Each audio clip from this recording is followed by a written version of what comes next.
Suscríbete a nuestro canal cliqueando en el botón rojo y en la campanita de activar todas las notificaciones para no perderte ninguno de nuestros programas e investigaciones exclusivas. En la primera entrega, que ya es viral y que va a estar al final de este documental para que la veas, si no lo has visto todavía, retratamos todo el perfil, toda la génesis de Javier Milei, desde la convulsa situación que atravesó en su infancia y en su juventud, hasta sus muchos trabajos estatales, su vínculo de absoluta sumisión con el oligarca antiliberal Eduardo Urnequian y por qué inventó a Milei como fenómeno primero mediático y luego político. Las primeras aproximaciones de Sergio Massa, que apostó por él inicialmente, luego lo reforzará, ya lo veremos, para dividir y destruir a la oposición y consolidar al peronismo, y su interacción con criminales de todo tipo, ex guerrilleros montoneros, ex represores de la dictadura, barra bravas imputados incluso por quitarle la vida a gente, y lo peor de las cloacas del sistema. Pero hoy te vamos a contar la recta final de conversión de este sujeto que, como Dr. Jekyll y Mr. Hyde, experimenta transformaciones bruscas, radicalizadas, que quiebran cualquier atisbo de coherencia entre lo que dice de la boca para afuera y lo que hace en los hechos concretos. Ya en el año 2022 podremos observar a este pseudo anarcocapitalista nutriéndose de los peores mercenarios de la casta. La incorporación más sonora fue la de Ricardo Bussi, que ya lo hemos presentado en el documental anterior, hijo del genocida Antonio Domingo Bussi, que fue el candidato ultraderechista de la Libertad Avanza en Tucumán. Estamos hablando de un hombre que cobra un salario estatal desde 1984, que en 1999 heredó su asiento en la Cámara de Diputados de su padre, que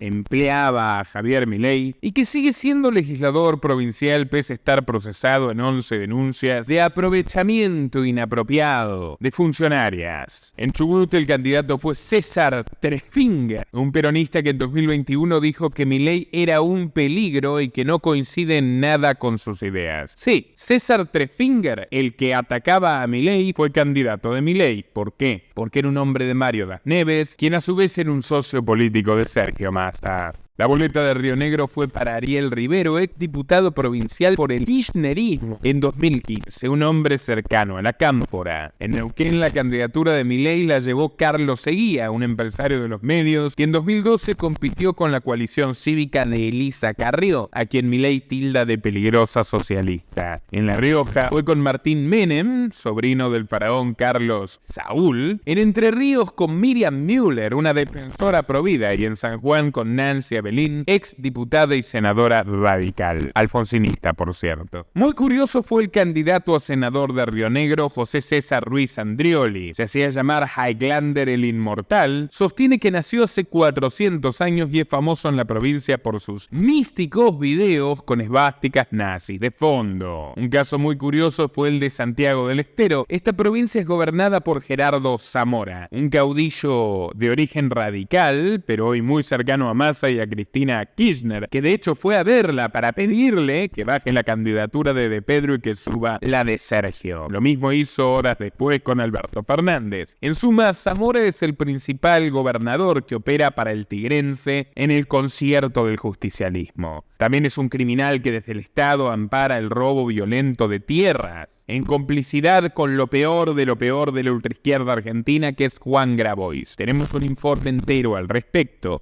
Son gente que pasa por encima no solo de la propiedad, sino también de la vida de los débiles, de los oprimidos y de los inocentes. Bueno, la boleta de Milei en Santiago del Estero fue acompañada por el partido Unión Celeste y Blanca, cuyos apoderados son Juan Solaimán y Oiral Ledesma. Estamos hablando de dos olvidadizos, porque aunque hicieron una gran elección en agosto, olvidaron oficializar la lista en la justicia electoral.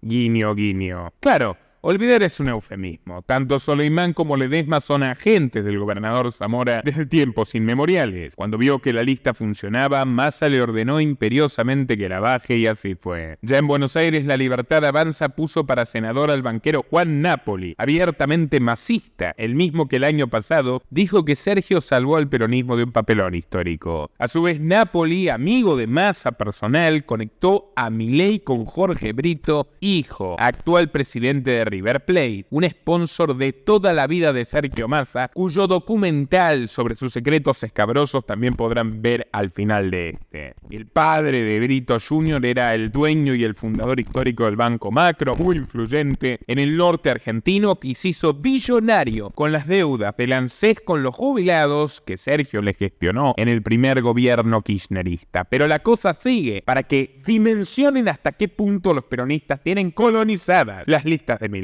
Porque voten a quien voten el domingo, estarán votando al peronismo. En Mar del Plata, como diputada libertaria, fue Sabrina Inés Sabat. Es funcionaria del Ministerio de Transporte de la provincia de Buenos Aires. Su primer jefe es el ministro Jorge Donofrio, un hombre abiertamente ligado a Massa. Massa maneja las carteras de transporte en Nación y provincia. Y su máximo jefe es el gobernador marxista Axel Kicillof. Ese que, como mostré en la primera parte, Milei elogiaba por sus políticas de intervencionismo económico totalmente antiliberales en 2014. Tomen dimensión. Bueno, estamos hablando de una funcionaria kirchnerista que cuando la llamamos para que nos explique por qué, siendo funcionaria y kirchnerista y en activo, participa de las listas de Javier Milei, nunca nos atendió el teléfono, tampoco respondió los mails. En Tigre, cuna del masismo, Milei lleva como concejal a Juan José Cerveto, subsecretario de Faltas cuando Sergio Massa fue intendente. Pero antes debieron dar de baja al candidato original Martín Urionaguena, quien antes del cierre de lista no se guardó nada. Cito: acabo de mandar a la reverenda de su madre a Kikuchi, a Javier y a Karina Milei. Me corrieron, me apretaron y le entregaron la lista al señor Massa y a la señora Malena. Tengo un audio de Galmarini diciéndome: bueno, ¿sabés qué? Vos presentá tu lista. Yo voy a presentar una lista de La Libertad Avanza y vemos quién gana. Esto es solo la punta del iceberg. Ya a fines de 2022 empezó a correr entre los intendentes kirchneristas del conurbano un talonario que ensayaba las cuentas de cuánto saldría crear un candidato de Milei en cada uno de sus distritos para fraccionar a la oposición y ganar las elecciones. Aquí podemos ver algunos de esos nombres que llegaron a los comicios. No quedan dudas, Milei es Massa, como anticipamos en este canal modestamente en forma de primicia desde mediados de 2021. Milei usa a los hombres de Massa, usa el dinero que Massa recauda, generalmente robado a todos nosotros. Incluso se da el lujo de retarlo a su retoño, igual que un padre a su hijo.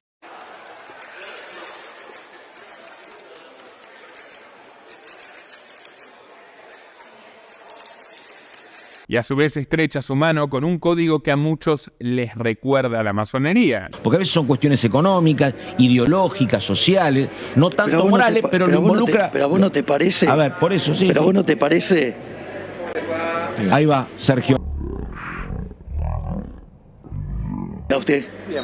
Ahí está. Yo la verdad, a Massa me lo veo en la masonería, a Milei definitivamente no. No creo que lo dejen entrar. Rebotaría el test de ingreso como el psicotécnico del Banco Central. Esta investigación no busca ensalzar a ningún otro candidato, sobra decirlo. Somos férreamente independientes, totalmente antiestatistas y antipolíticas. Nosotros sí, a diferencia de Milei, podemos demostrarlo. De hecho, de todos los dementes de la mafia política que abordamos en nuestro canal, Milei en algunos aspectos es bastante sincero, en comparación a otros. No por ello menos preocupante. Pero el entorno que lo rodea es 1000 veces peor que él y nada tuvo que ver nunca con el liberalismo. Milei traicionó al liberalismo, ellos directamente no lo pueden traicionar porque no tienen la más remota idea de lo que es, porque nunca les interesó. Para su equipo económico, Milei fichó a Roque Fernández, ministro de Economía de Menem entre 1996 y 1998, que era llamado piloto automático básicamente porque en tiempos de crisis no hizo absolutamente nada más que mantener a rajatabla el modelo de Cavallo. Y también a Carlos Rodríguez, su viceministro y además fundador del SEMA, think tank creado durante la dictadura militar que nuclea a los Chicago Boys argentinos. argentinos. Otra vez una incongruencia total con alguien que se dice de la escuela austríaca. Si no, lean todo lo que escribió Rothbard sobre Friedman. Quizás el único liberal que le queda cerca a Javier sea Alberto Venegas Lynch, que puso a su hijo, otra vez, en un mecanismo un tanto feudal, como candidato a diputado. Y no es exactamente una luz de nuestra filosofía. Bertie, el junior de los Venegas Lynch, es un ex empleado del Banco Santander, que es una gran colectora de políticos eminentemente de izquierda del mundo, pero también de todo tipo de personajes. Su presidenta Ana Botín es una de las directivas del Club Bilderberg. Financia el proyecto Build Back Better de Biden, destruir toda la infraestructura de Estados Unidos y volver a construirla en clave ecológica, keynesianismo puro. Opera en Rusia con Putin pese a la guerra y las sanciones, y ha bancado a todos los socialistas españoles, así como al diario de centroderecha, Hoy Progre, El Español, de Pedro J. Ramírez, que va a todas partes con su pin de la Agenda 2030 como uno de los requisitos para recibir el generoso auspicio del clan Botín. Por cierto, además fueron los banqueros de Pablo Escobar, ella y su padre Emilio. Prueba de su inapelable poder. Bueno, Ana Botín se reunió en un mismo día con Mauricio Macri y Alberto Fernández, de quien es íntima amiga, y estuvo detrás de que en lugar de Guillermo Nielsen, el ministro de Economía para este gobierno sea primeramente Martín Guzmán, un hombre de Soros que es accionista del Banco Santander de Ana Botín, principal banco de Argentina, por cierto. Pero bueno, como dijo el escritor Jorge Asís, a los candidatos que se autofinancian no les fía ni el carnicero. De a poco se fue conociendo la clase de lúmpenes que en la necesidad de armar listas acabaron en las boletas de La Libertad Avanza. Es el caso de Lucas Luna, candidato porteño que, refiriéndose al macrista Franco Rinaldi, tuiteó: nadie quiere votar a un discapacitado. Y esta es una declaración monstruosa, absolutamente repudiable, que por supuesto rechazamos cabalmente desde esta casa, donde estamos comprometidos con la libertad y la equidad de derechos de todo el mundo, por más que no estamos de acuerdo con votar absolutamente a nadie. Pero bueno, retrata qué clase de sujetos rodean a Javier Milei. Algo parecido sucedió con Verónica Sicoro, la mujer de candidata de Milei en Córdoba, criticó a Luis Juez por mostrar cómo votaba su hija con parálisis cerebral. Cualquier padre que tenga un hijo discapacitado no va a votar con el hijo, mostrándolo ahí. Soltó esta siniestra persona en sus redes sociales. Estas declaraciones fueron tan pero tan impactantes que obligaron a Milei a bajar la motosierra en su propia lista y purgar a estos dos candidatos. Porque a la hora de usar las artimañas más sucias de la política, Milei está a la vanguardia. A la extorsión, que ya vimos en el capítulo anterior, a la rosca, a los pactos espurios y al enriquecimiento ilícito también hay que sumarle un ejército de trolls, al mejor estilo de Vladimir Putin, o en su día de Mauricio Macri. Así lo confesó Fernando Cerimedo, el estratega publicitario de Milei. Cerimedo es un personaje que merece su propia columna. Le gusta presentarse como un trotamundos. Dice que a los 19 años dejó su Mar del Plata natal porque fue becado por Harvard por habilidades deportivas para el triatlón, aunque luego lo bocharon por no saber inglés. No existe absolutamente ningún registro de que haya pasado por la Universidad de Harvard. Sí, sin embargo, de que se dedicó a ser peón de taxi en algunos de esos años dentro de la Argentina. Su odisea norteamericana incluye un supuesto entrenamiento militar con los Navy SEALs y un doctorado en marketing en la Universidad de Phoenix, Arizona. Al parecer, su tutor de tesis quedó maravillado con su trabajo y lo contrató para la campaña de Barack Obama en 2008, que le valió un cargo en la Casa Blanca, concretamente en la Oficina de International Affairs. Pero tampoco existe ningún registro de ello. De hecho, una fuente ligada al Partido Demócrata redobló la apuesta. Sostuvo que nunca conoció el nombre de Cerimedo pese a desempeñarse en esa oficina, ni tampoco el de su supuesto mentor. Tampoco existe en la Casa Blanca la Oficina de International Affairs, que es un concepto británico. El argentino también asegura que hizo un posgrado de comunicación política en Harvard en 2010, donde habría conocido a Eduardo Bolsonaro, hijo de Jair. Cito: éramos los dos latinos que hablábamos en portuñol, y como yo tengo formación militar con los Navy SEALs, pegamos buena onda. Una vez más, todo parece humo. Tampoco se registraron registros de que haya cursado ningún posgrado en Harvard, ni Fernando Gabriel Cerimedo, ni Eduardo Bolsonaro. Así que su pasado es un misterio y su aparición es fantasmagórica. Sí se sabe que el 3 de mayo de 2012, Cerimedo vendió el mismo departamento 2 veces, porque para la mayor estafa política de la historia argentina no se puede prescindir de quienes tengan experiencia en la metida. En aquel mayo del 2012, Cerimedo vendió por $30.000 un departamento ubicado en el primer piso de Chile 2218 en Mar del Plata. El acuerdo fue celebrado con Daniela Adela Irouleguy, quien firmó un boleto de compraventa supeditado a la aprobación de un crédito hipotecario del Banco Provincia. Con la excusa de que debía hacerle unos arreglos al inmueble, Cerimedo no entregó las llaves al momento de la escrituración, firmando un contrato de comodato hasta la entrega definitiva de la posesión. Casi 3 meses después, el 25 de julio, se registró una nueva operación inmobiliaria, pero la compradora no era Daniela Irouleguy, sino María del Rosario Pérez Yáñez y Alejandro Real Salas. Mismo departamento, mismo valor. El 24 de agosto, Irouleguy se cruzó con Cerimedo en el inmueble, quien intentaba acceder con un cerrajero al departamento que vendió 2 veces, no una. Cuando se abrieron las puertas, el hogar estaba aún con los muebles y la ropa del vendedor. Es decir, nunca se había ido para hacer los arreglos, que por lo demás brillaban por su ausencia. 5 días después, Irouleguy llegó a su nuevo domicilio y se encontró con que la puerta estaba rota. Se topó así por primera vez con Real Salas, el otro comprador. El malentendido escaló a los gritos, golpes en la mesa y vasos caídos. Finalmente ambos damnificados se entendieron. Cerimedo los había estafado, como Milei te está estafando a vos. El publicista fue condenado en marzo de 2016 a 2 años y 6 meses de prisión por los delitos de defraudación y estafa en concurso ideal. Lejos de arruinar al hábil mitómano, la adrenalina del engaño lo potenció. En solo 4 años, montó un holding con sede en Buenos Aires integrado por su agencia de publicidad, Numen Sociedad de Responsabilidad Ilimitada o de Irresponsabilidad Ilimitada, y una academia de cursos en mercado digital. También dice manejar 30 pequeños portales web, entre ellos La Derecha Diario y una agencia de seguridad. Sobre La Derecha Diario le dijo a unos periodistas de Chequeado que él sabe que se mandan travesuras, es decir, que inventan noticias falsas de vez en cuando, pero que es el único sitio en el que se permite esos gustitos. En 2019 fue contratado por el municipio de Malvinas Argentinas y su buen desempeño le abrió la puerta al bastión electoral más fuerte del kirchnerismo: La Matanza.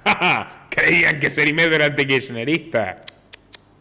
Ahí el consultor organizó la militancia digital para las elecciones que pusieron a Alberto Fernández, quien Milei decía que era muy inteligente, en la Casa Rosada, y a Kicillof, quien Milei dijo que era un buen ministro de rápida reacción, en la provincia de Buenos Aires. Pero lo mejor estaba por venir, y no en Argentina, sino en Chile. En septiembre de 2020, el periódico El Mercurio publicó una encuesta de Numen respecto al plebiscito para decidir si se hacía una nueva constitución. El trabajo de Cerimedo decía que la distancia entre el apruebo y el rechazo se iba estrechando. Una falacia absoluta, claro, porque todos sabían que la nueva Carta Magna sería aprobada con holgura. Pero lo llamativo fue que Numen decía que se basaba en más de 18.000 encuestas online, un número insólito para un sondeo, que no suele superar las 3.000. Ya con Gabriel Boric en la moneda, Cerimedo volvió a Chile con la aprobación del nuevo texto constitucional, un manifiesto radicalmente progre que espantó hasta los más incautos y fracasó en los comicios. Luego del rechazo, su portal La Derecha Diario difundió la noticia de que Boric habría tenido un colapso nervioso y estaba internado en un hospital de Santiago. Fue desmentido por el gobierno, pero tratándose Boric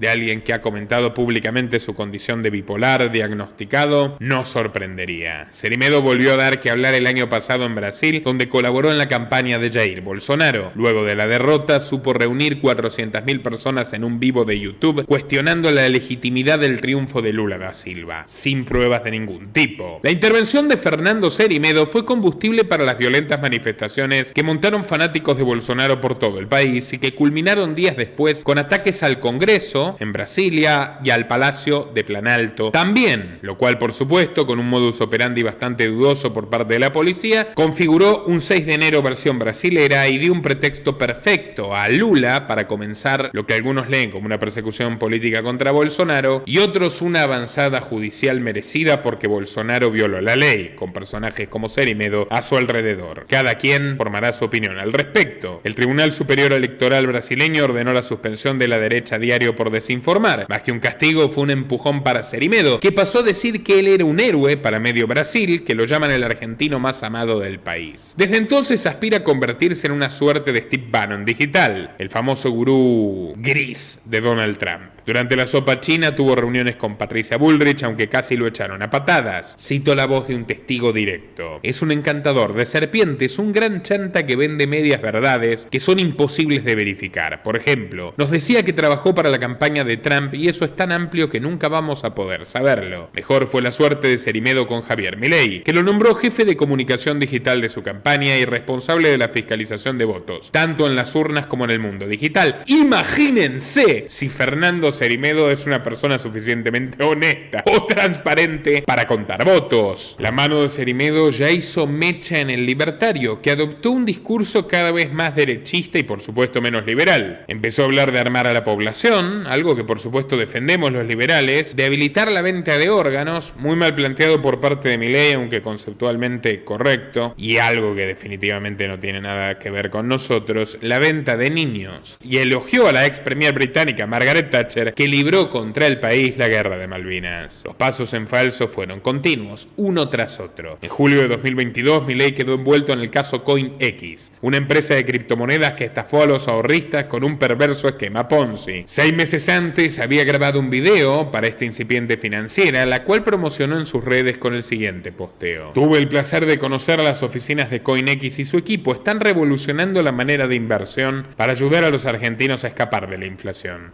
Desde ya puedes simular tu inversión en pesos, dólares o criptomonedas y obtener una ganancia. Escríbanles de parte mía si los asesoran con lo mejor. Básicamente Milei le entregó los clientes al matadero. Unas semanas después comenzaron a llover denuncias en las redes sociales de gente que aseguró haber sido estafada por la compañía. De un día para el otro, CoinX anunció el cese de operaciones. La mayoría de los usuarios nunca recibieron rédito por la inversión y algunos ni siquiera pudieron recuperar un centavo del dinero invertido. ¿Qué hizo Milei? Negarlo, mentir, sí, como Pedro. Lo negó ante el periodista Ernesto Tenenbaum, a quien dijo que CoinX no estafó a nadie. Lo mismo repitió en el canal La Nación Más. Y finalmente intentó desembarazarse del hecho, pese a que crece la causa de estafa por todo esto. Sin embargo, Juan Malaspina, el fundador, CEO y director de inversiones de CoinX, declaró exactamente lo opuesto, primicia exclusiva de este canal. Según Malaspina, el equipo de marketing de la empresa le pagó una suma no menor a $40.000 estadounidenses a Milei por visitar sus oficinas y promocionar a CryptoX como un servicio confiable cuando no lo era. La investigación judicial descubrió que CoinX era en realidad un entramado de 5 empresas fantasmas, la mayoría inscritas en la FIP en diciembre de 2021 y ninguna con autorización para operar activos financieros. Al mismo tiempo que Milei promocionaba a los estafadores en sus redes sociales, uno de esos nuevos socios era el santafesino Francisco José Jauque. ¿Saben dónde trabajó también Francisco José Jauque? En el partido UNITE, el sello del filonazi José Bonacci, que integra el Frente de la Libertad Retrocede, de la Libertad Avanza, desde 2021. Jauque fue candidato a concejal en la ciudad de Santa Fe por la boleta de UNITE en los comicios del 2013. Como vemos en las tropas de la libertad no avanza, todo se queda en familia, sobre todo la corrupción. Y paciencia, que lo peor está por venir. En 2022, Milei sumó un nuevo escándalo al usar 2 pasajes del Congreso para viajar a actos partidarios bajo la excusa de que si no usas ese dinero, le vuelve a la casta. También se ausentó en votaciones claves como la ley de alivio fiscal y la bautizada tasa Milei, un proyecto que aumentó los impuestos de los pasajes aéreos, algo que beneficiaba por supuesto a su histórico jefe Eduardo Unanue, que una vez más tercerizó el costo de proteger su monopolio incompetente y antiliberal de aeropuertos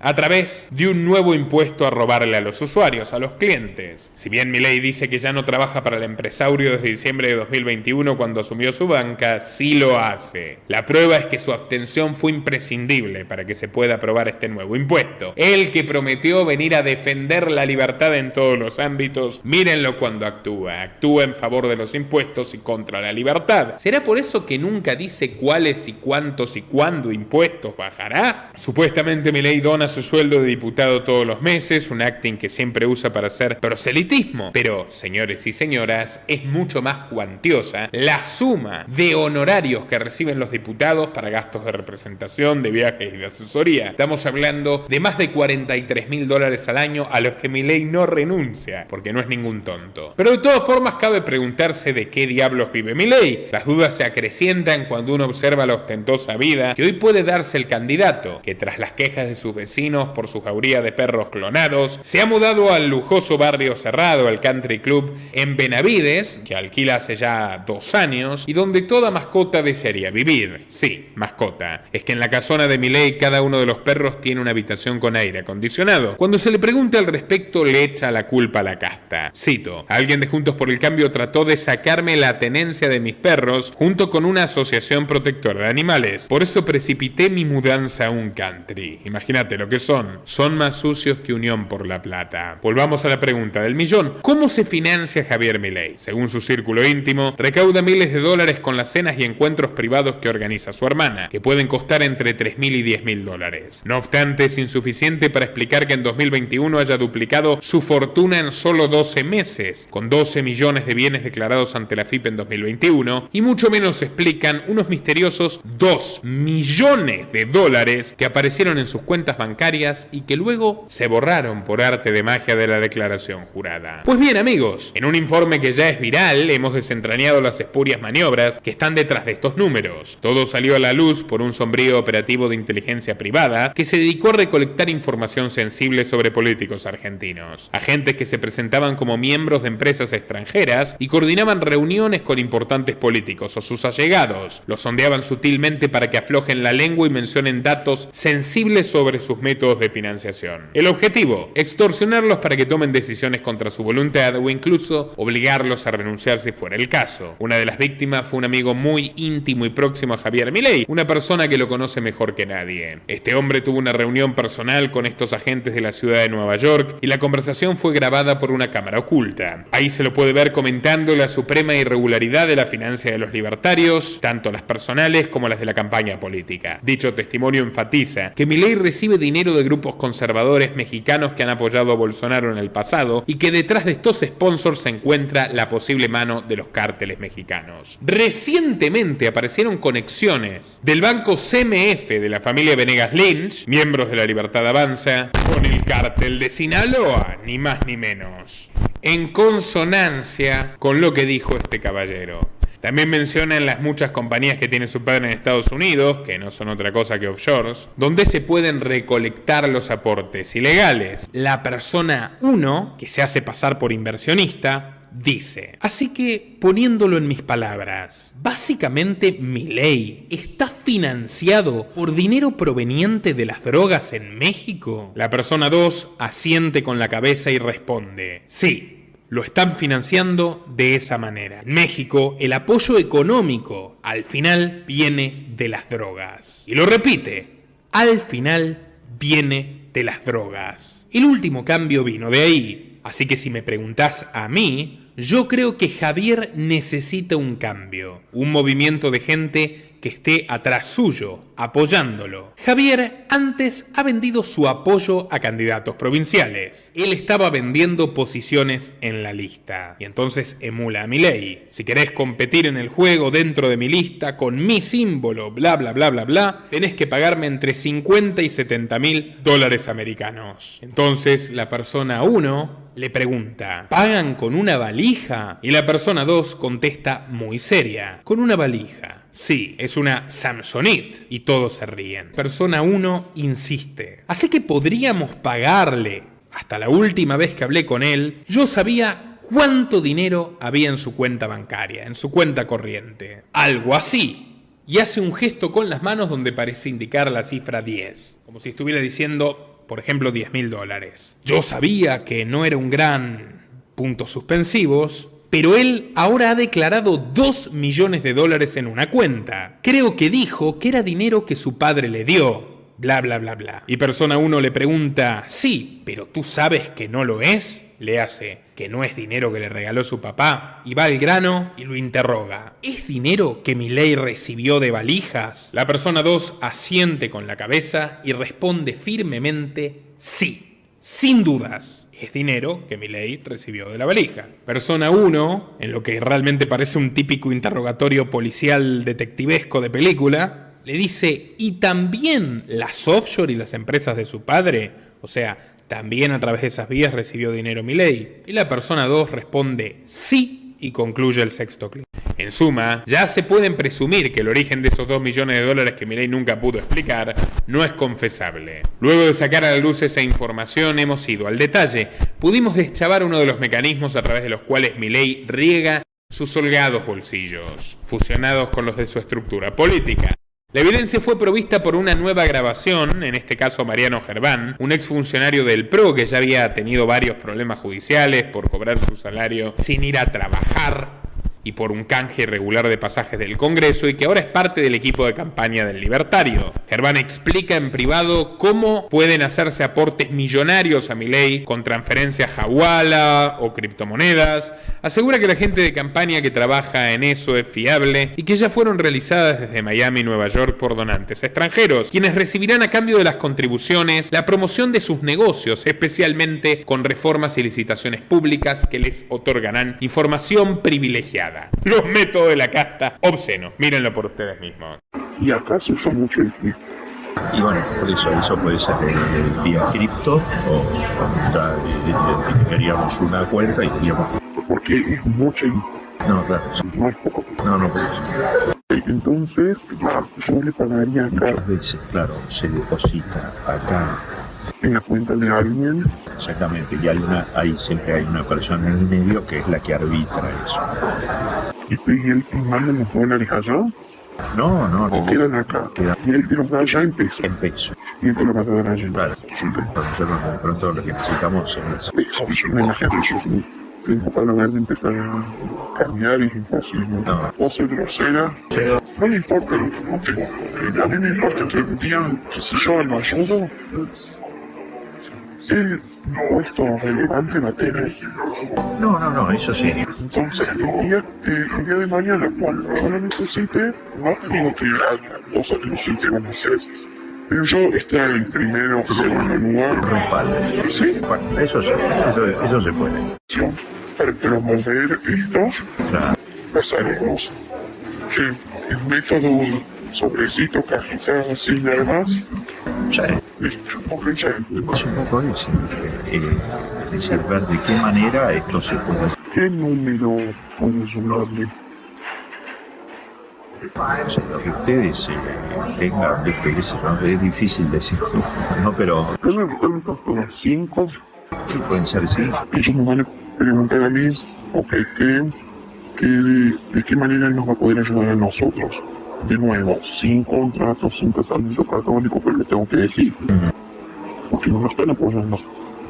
Porque están de acuerdo en lo como piensan, lo apoyan porque les conviene económicamente. Lo que va a haber es un clima en el que se va a necesitar el perfil, se va a tomar decisiones, donde va a ser muy importante de pronto poder tener alguna información con antelación para hacer incidir en el proceso de toma de decisiones y en el proceso de inversión. Listo, genial. Ese tipo de cosas, ¿no? Para mí eso es genial. Esa. Eso es una gran ayuda. Que él me diga, mira, fulanito toma la decisión, o antes de que se publique, y me diga, esto no se está por pasar. Hay que trabajar, el camino es este. Entonces, entonces todo eso, Lo puede facilitar. todo eso va a ocurrir. Están hablando de entre 2.5 y 5 millones de dólares, una linda torta. Pero como si no fuera suficiente, amigos míos, tuvimos una tercera primicia sobre la corrupción del derechista que involucra a quien fuera su estilista, peluquera y amante en sus palabras. La actual diputada electa de la provincia de Buenos Aires, Lilia Lemoine. Esta influencer de 42 años de edad llegó al espacio en 2019 en tiempos del liderazgo de Spert. Por sus atributos para la política se preguntarán, no, en sus palabras, por cupo de género. Y no es por desmerecer sus aptitudes, pero hay videos que la muestran exponiendo apasionadamente las tesis del terraplanismo. Acá nos dicen, y vos lo podés corroborar, es que no existen vuelos comerciales a través del Océano Pacífico. De hecho, si la Tierra fuera plana, entonces se comprendería, se explicarían las rutas aéreas mucho mejor que si la Tierra fuera esférica. Ahora bien, ¿por qué? ¿Por qué los gobiernos del mundo quieren ocultarle a la humanidad que la Tierra es plana y que hay una gran pared de hielo que la circunda? Y es muy simple, hay dos razones fundamentales. Una, cuando un animal es encerrado en un campo, se le ponen postes, se le ponen rejas, Normalmente cuando llega al límite, si tiene comida y tiene agua y tiene todo lo que necesita para vivir, simplemente sabrá que no puede cruzar y seguirá su vida normalmente. En cambio, el ser humano no. Si a vos te dicen, acá hay una pared, y vos no sabes quién la hizo, qué tan alta es, qué hay del otro lado, y qué es lo que esperan hacer con vos esas personas, vas a pasarte toda la vida tratando de encontrar la respuesta. Ella asegura que habían recortado el video completo y que viendo toda la grabación quedaba demostrado que era una especie de parodia, pero como explicamos en su momento, el video completo solo la incrimina más. Hay cosas peores de todas formas. Lemoine hace poco promovió un costosísimo tratamiento oftalmológico en redes sociales para que la gente pueda cambiarse el color de ojos. Y dejó a muchísimos pacientes con graves problemas de visión e incluso ceguera. Estos son los que vienen a cambiar la Argentina. Para bien, la Argentina estaba tuerta, bueno, la van a dejar ciega. El presunto oftalmólogo involucrado, Pablo Garrote, está siendo investigado por la justicia y Lemoine recibió gravísimas acusaciones al respecto. Incluso una denunciante declaró en América Televisión que la influencer administraba un grupo de Facebook para promocionar el tratamiento y captar clientes para el peligroso Galeno. Cuando los damnificados compartían sus terribles consecuencias, Lemoine eliminaba las publicaciones y los expulsaba del grupo. El estilo stalinista mileiano.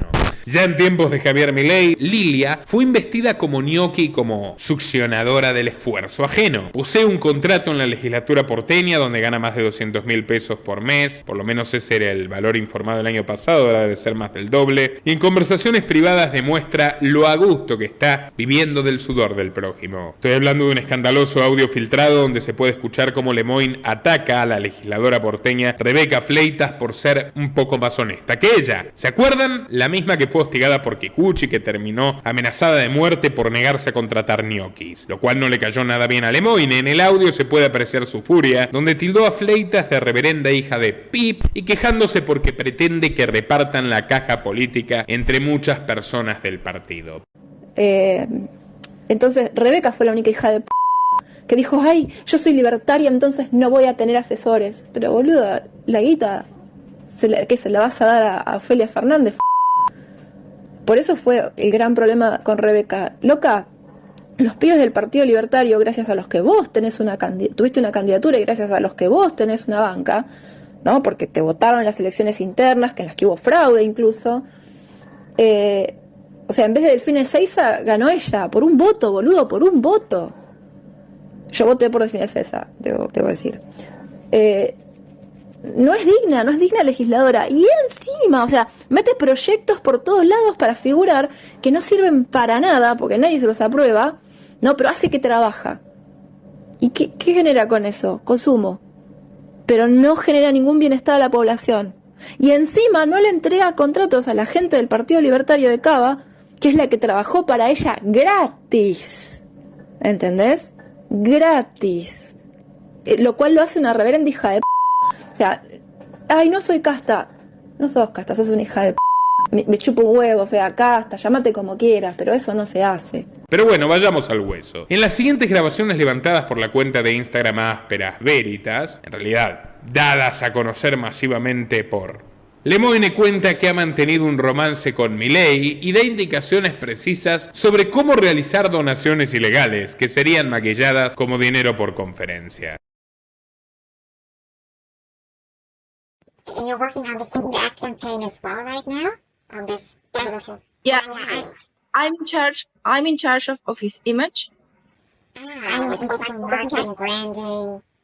He has it's like I'm trying to find a picture here. I think maybe I may have seen this picture on your, what's this?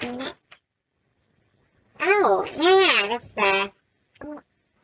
He's very famous, but because of his hair. Yeah, I can see it. I think I... Actually, we are kind of a relationship. We were a couple in 2020. But in secret, oh, she's gonna ask. Like, yes, But we didn't have to. But we are together, so he knows that I really care for him because I know him from before. yeah, before he knows you're not in it. I'm not Yes, yeah. for the ideas as well. Actually, I went to politics first. So that's why I know him so intimately, and I can put my hands on him and do all this stuff. We don't have time. But we don't have time for that. What are you guys going to try and do it economically and financially? We have lots of people sending money for the campaign. Okay. Oh, and it's not interesting that you're mentioning this. I was actually Companies, because they cannot still working in Argentina under a socialist regime. And what they've actually done before is, one of the, if people on, the right party of power, then they can also contribute to a campaign. They can donate financially. Yeah, well, In Argentina, it's not legal. I'm just going to ask you, how does this even work in Argentina? Because I want you to make sure before I pitch this. You can have contributions, but really small amounts. So everything goes down the table. Oh. But that's also, I guess, that's fine. I thought you were going to say you can't do it. Wait, so how does it, what is the official way? It's like just small amounts, like directly to a party, and then, yeah, unofficially, like how would you You have to present all the papers to the government. Okay, like unofficially you still have to do that, but you can also... What we do, he's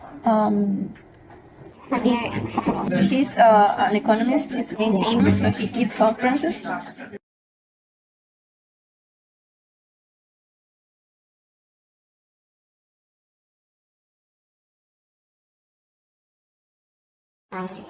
Wait, but so how would you actually get The votes. the donations? We have one person that works with me. He gets all the investors. Okay. So they have like dinners, meetings. So he talks to all the business people. He answers questions, and they pay the script. They pay for like $2,000 each month. You can pay directly to the person in charge. 2,000 is not a lot of money. I'm sure if we spoke this Chinese, I know. then maybe they would want to get some more money. That's the price for the dinner.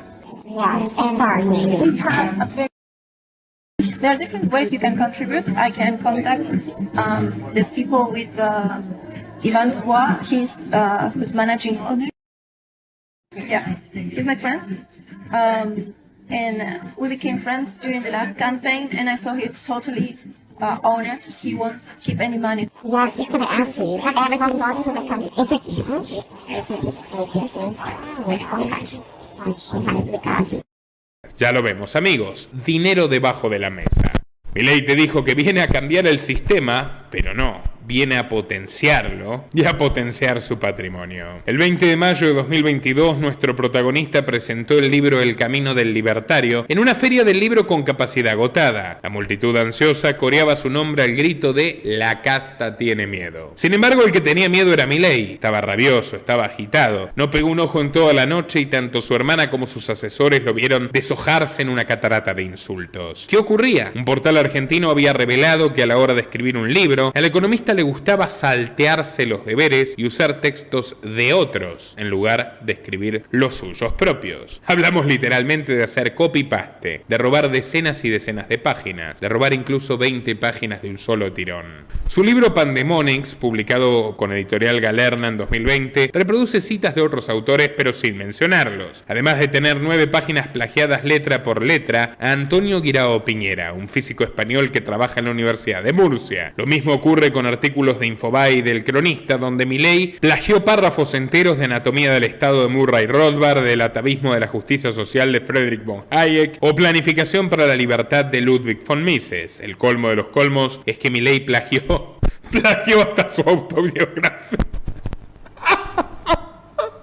Sí, todo un caso. Incluso se tomó el atrevimiento de tomar líneas prestadas de Alberto Venegas Lynch, hijo, a quien considera un prócer. El plagio parece ser una regla general en la esclavitud en la libertad avanza. Segundo Carafí, ex funcionario del PRO y muy derechista, aseguró que los libros de Victoria Villarruel fueron escritos por Alberto González, uno de los represores que la diputada solía frecuentar en la cárcel. La revelación de aquel plagio fue un pase de factura ideológico luego de que en América 24, la casa de Massa, la casa suya, Milei declarara que los militares condenados por crímenes de lesa humanidad tienen que cumplir la pena, quizás lo único bueno que dijo en los últimos años. El periodista Rolando Graña le espetó que su compañera de fórmula Villarruel quiere indultar a los genocidas, pero Milei lo negó, dijo, ella piensa igual que yo. Carafí reclama que Victoria ratifique o desmienta. Cito, no puedo evitar pensar que sentiría Alberto González, militar preso condenado a perpetua, quien formó a Victoria y escribió los libros que ella firmó como propios. Ni su familia pudo perdonar a la candidata. Según trascendió, los Villarruel no le dirigen la palabra desde que Milei habló por ella. Sí, la corrieron por derecha. Un nuevo fallo de esta contradictoria Matrix llamada LLA y pronto LTA. Yo no me puedo sentar con el señor López Murphy por el comportamiento de sumarse a una coalición socialdemócrata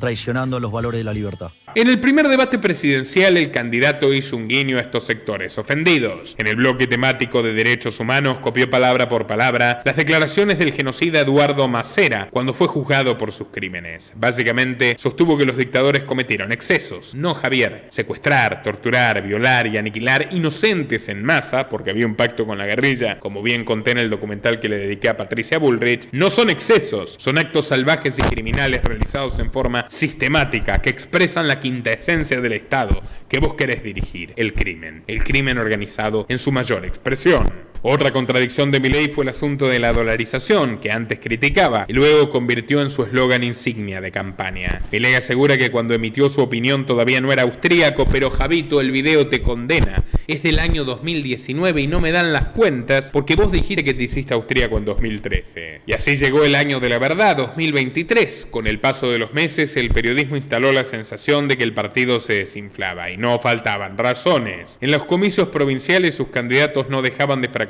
estrepitosamente, sacando 2, 3, 5, como máximo 7% de los votos, con la excepción de La Rioja. Pronto circuló el rumor de que Milei pensaba declinar, estaba realmente deprimido, irascible, puteando en colores, a más no poder, incluso a colegas libertarios. ¡Besar las pelotas! ¡Es así! ¿Me entendés? ¿Sabes qué? Andá y pedirle perdón a la piba, porque Zanotti es un zaratero, es una opinó sin saber, ahí lo tenés al genio ese, opina de lo que no sabe, se puso de un lado porque es parte de la misma y lo defendés, te estás poniendo del lado de él, te aviso. Y claro que está en la liga de las una humana que escribió el ese de Zanotti sobre la acción humana y te muestro que no entiende un que es un que como no sabe de matemática, ¿me entendés? Digamos, hasta es inconsistente. Pero bueno, nada, eso es un detalle menor. Pero hay que lidiar con esos ¿sí? Digamos que como no saben matemáticas, se hicieron austríacos. Son una Para colmo de males, Carlos Eguía, su candidato neuquino, salió a denunciar la venta de cargos gestionada directamente por Kikuchi. ¡Basura! Ladrón de fueron algunos insultos que dedicó al libertario luego de que el chino Kikuchi lo apretase para entregar los contratos de todos los asesores. A Eguía se sumaron las denuncias de Juan Carlos Bloomberg. Para quienes no lo conocen, Bloomberg es un autodenominado ingeniero que irrumpió brevemente en la política luego del secuestro y asesinato de su hijo Axel en 2004, liderando marchas masivas donde pedía mano dura para los delincuentes, aunque su imagen se diluyó tras conocerse la presunta usurpación del título. Este año la Libertad Avanza lo quiso contratar, o mejor dicho, venderle un cargo, pues le ofrecieron competir para gobernador de Buenos Aires a cambio de plata. Bloomberg no pudo pagarlo. En su lugar acusó a Kikuchi de llenar las listas con delincuentes y a Milei de ser financiado por Massa para bajarle a los votantes a Juntos por el Cambio. Si uno quería ser candidato, integrar una lista, tenía que pagar. Sí, hay gente que pagó, me dicen, y hay gente que las usaron, como este señor que llamó, un tal Martino Rorianaguena, que es el presidente del Parque Industrial de Tigre. Claro. El hombre digamos, el día anterior, que él juntó fiscales, no sé cuánto. ¿Y cuánto pedían y quién pedía, Juan Carlos? Y aparentemente el que pedía era Kikuchi y el otro Pareja y la mana. Así que, qué sé yo no puedo... ¿Y cuánto pedían, Juan Carlos? Hay gente que pagaron, no sé, para un concejal $50.000, otros pagaron no sé qué. Entonces esta gente, lo más grave de estos que han hecho lo que todos creíamos ¿entiendes? Que un negocio con la política. Sí. Milei sabía que necesitaba esto para limpiar su imagen. En junio, faltando 2 días para el cierre de listas, echó a Kikuchi y a Sebastián Pareja, hombre de Monzó, peronista y macrista al mismo tiempo, ambos apoderados del partido. Y puso en su lugar a su madre Alicia Luján Lucich, con la que estuvo 10 años sin hablar por los maltratos que sufrió de ella. Muy astuto. De ahora en adelante todo el money se queda en familia. Y así llegó julio. En plena cuenta regresiva para las primarias, Javier Milei sorprendió a todos con un misterioso viaje relámpago a Nueva York. Solo Karina lo acompañó. La razón: visitar la tumba del rabino Menachem Mendel Schneerson, más conocido como el Rebbe, séptimo líder de la organización jasídico-cabalista Chabad Lubavitch, un poderoso hombre de la religión abrámica que supo tener arrodillado frente a él a John Fitzgerald Kennedy, Ronald Reagan, Jimmy Carter y George Bush. Mendel Schneerson, también conocido como el Rebbe, nació el 5 de abril de 1912 en Nikolaev, actual territorio de Ucrania. Su padre, el rabino Levi Yitzhak Schneerson, era un renombrado erudito del Talmud, el inmenso código civil de la religión judía. Desde niño se reveló como un prodigio del Talmud y podía recitar de memoria sus 5.422 páginas. A los 18 años se ordenó rabino, igual que su padre, y en 1928 se casó con Chaya Mushka, hija de Yosef Schneerson, el sexto rebbe del movimiento Chabad Lubavitch. El Chabad fue fundado en la segunda mitad del siglo XVIII por Rabbi Schneur Salman de Liadi, también conocido como el Alter Rebbe, quien declaró ser el Mashiach, el rey de los judíos, y promovió una insurrección violenta que acabó con el arresto por orden expresa del zar ruso Pablo I. Durante 20 años el Alter Rebbe trabajó en su obra magna, Tania, donde expuso la filosofía y el ethos de Chabad. Un libro en toda regla racista, que define todas las almas judías como buenas y todas las almas no judías como malas, lo cual le ha suscitado enormes críticas por parte de numerosos rabinos y estudiantes de la fe judía que no comparten esta visión minoritaria y a sus ojos politizada. Acusado de hereje, el Alter Rebbe sufrió algo similar a una excomunión en 1777 y en una segunda ocasión se le fue negada su condición de rabino por Eliyahu ben Shlomo Salman, Gaón de Vilna, en 1781. Después de su muerte en 1812, sus seguidores iniciaron una cruenta batalla para suplir el cargo vacante, algo que sería tan constante en el movimiento como su mesianismo, pues todos los futuros rebes Chabad se declararían a ellos mismos los Mashiach, los Mesías. Yosef Schneerson no fue la excepción, y eso enojó al otro Yosef, Stalin, que lo condenó a varios años de exilio en Kazajistán. Su hija y su nuevo esposo, Mendel, debieron huir a Berlín y en 1940, con el ascenso del nazismo, siguieron su fuga hacia Nueva York, donde les sonreiría el destino. Pronto se les unió el Rebbe y la familia unida congregó una comunidad donde abundaban los judíos europeos refugiados, entre ellos uno laico y jovencísimo, Henry Kissinger. Video muy recomendado. El hombre más poderoso de los últimos 50 años. En 1950 la muerte de Yosef convirtió al joven Mendel en el séptimo Rebbe de Chabad. Poco a poco el flamante líder, ya instaurado como parte de una pujante cofradía de banqueros de Wall Street, hizo resurgir de las cenizas este movimiento casi extinto para transformarlo en uno de los más poderosos holdings religiosos del mundo, cuya red internacional posee más de 5.000 centros educativos y sociales. La ola de admiradores no tardó en agolparse en sus puertas. Schneerson los recibía los domingos y jueves por la noche, en las llamadas Yechidus, reuniones privadas que comenzaban a las 8 de la tarde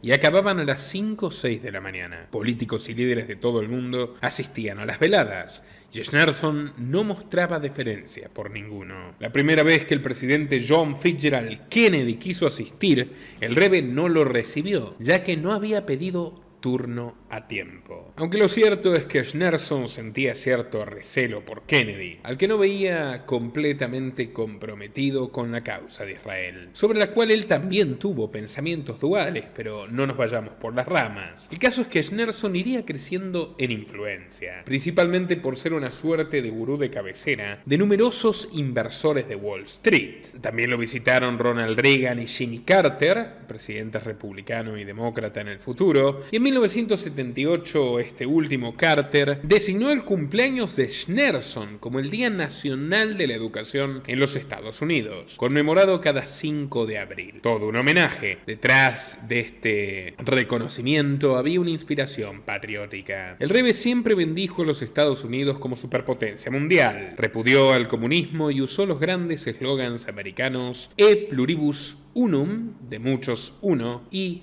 In God we trust. En Dios confiamos. Alrededor de 1985, Schneerson declaró que la ideología de Chabad predecía que su séptimo gran reverendo, o sea, él mismo, sería el Mashiach. Muchos de sus admiradores le creyeron. La soberbia lo llevó al punto de que nunca nombró un sucesor, y luego de su muerte en 1994, no se eligió un octavo Rebbe. Hasta hoy, en la sede del movimiento neoyorquino, esperan que su líder resucite milagrosamente. El Yaharit, la oración de la mañana, se retrasa durante 5 minutos por las dudas, a ver si no se les resucita Menachem. Y en ese momento, el Gabay anuncia que el rabino fue aparentemente incapaz de resucitar hoy y comienza nuevamente a rezar. La única razón por la cual Chabad no dejó de existir después de la muerte de su último líder es por el dinero que recauda. El brazo, podríamos decirle, mafioso del movimiento. Una red multimillonaria presente en múltiples países y vinculada al tráfico de drogas y al lavado de dinero. En el año 2009, el rabino Leslie Isaac Rosenbaum de Brooklyn fue arrestado por amenazar a indigentes de Israel para que entregaran sus órganos a precio de ganga y luego los vendía a 16 veces lo pagado. La mayoría de esos indigentes, naturalmente, eran árabes. Repito, en 2009, el rabino del Chabad Lubavitch de Milei, Levi Isaac Rosenbaum, fue arrestado por amenazar, por coercionar a indigentes israelíes para que le vendan sus órganos, que luego revendía en Estados Unidos a 16 veces el precio en el que los compró. ¿Les suena de algo? Y más allá de que yo estoy de acuerdo con Milei en el argumento que él utiliza para los órganos, puedo asegurarles que este tipo de prácticas derivadas de los nefastos sistemas existentes que restringen la donación y que establecen listas de prioridades, bueno, se podría armar un programa completo al respecto, necesitan de la cobertura de políticos ultracorruptos, de personas poderosas. Es delicadísimo transportar órganos de contrabando, con lo cual no habría de sorprendernos que esto que la Chabad pudo hacer en Estados Unidos lo haga de repente también en la Argentina, por lo menos algunos de sus miembros, los más controvertidos. En concreto, el rabino Isaac Rosenbaum les pagaba $10.000 a los pobres desahuciados por sus riñones y luego los vendía a pacientes desesperados en Estados Unidos por más de 1.600. Vuelvo a decirlo, ese mercado existe porque está sumamente restringida la donación y prohibida la venta, que podría hacerse de manera mucho más transparente y no con gente desesperada y a punta de pistola. Pero bueno, seguimos con la tragedia real que generaron los amigos y aliados religiosos de Milei. Muchos investigadores creen que los órganos, que en su mayoría vendió Rosenbaum, pertenecían a prisioneros palestinos raptados y hechos desaparecer por el ejército israelí con ese fin comercial ilegal. Aquí podemos ver a Milei con kipá y talmud bajo el brazo saludando a los parroquianos de esta ultra polémica fundación americana mientras visitan todos el sepulcro de su Mesías.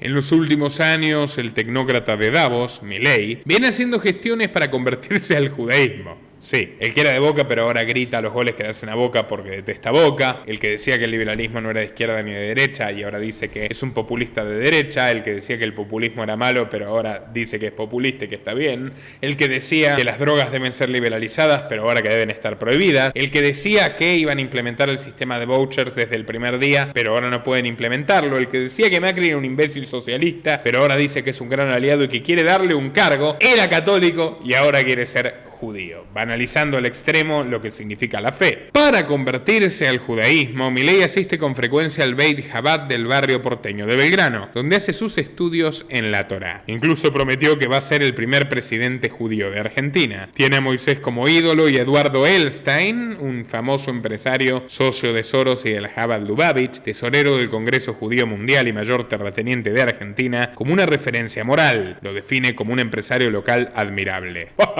Ni les cuento el prontuario de Elstein. Por supuesto, desde este canal abrazamos la libertad religiosa, pero no el totalitarismo genocida, que es lo que Milei defiende cuando le tira flores al sionismo, en una postura mucho más agresiva que la de la propia Chabad Lubavitch, y celebra el infierno que ahora, mientras me escuchas, se cierne sobre los niños palestinos en Gaza. No en vano prometió que Israel será el primer país a visitar como presidente y que piensa mudar la embajada argentina de Tel Aviv a Jerusalén, metiendo a la Argentina en una guerra ajena. En cuanto a la parte de la circuncisión, bueno, ya su madre le adelantó el trabajo.